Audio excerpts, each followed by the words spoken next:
na fe yen konsem foforo emu na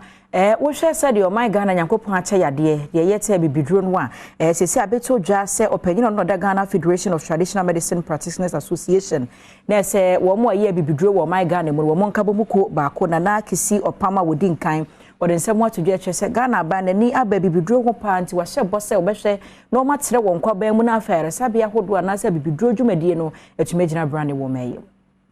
Chief Executive Officer CEO Adom Kasee Herbal Home a osaye ebibiduro ne na hene ewo Ghana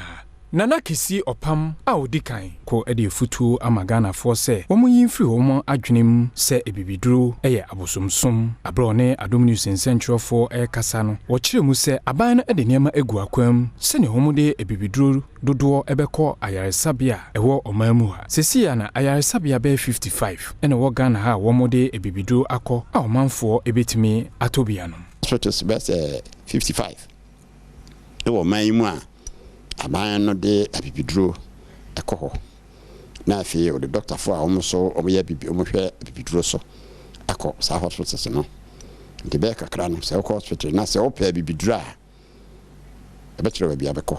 Wasan editu dwa se enam ne dwumaden a woye eni ni nuro papa a womanfo enim no enam so ama Ghana Federation of Traditional Medicine Practitioners Association eye GAFTRAM abona baso na bosobodi onyaye no eye most recognized spiritual oil obuadum black oil eno award ana onyaye eno nso wo kire mu sei ekire Adom News in Central 4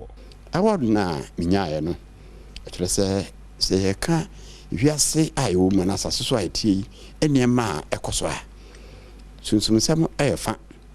ena honam fam nsem so efa enti se woye aduro na unnima bibiduro unnim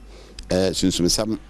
na honam fam de nko na woya eye nanso na wonu babia mom niema yaniwa unhu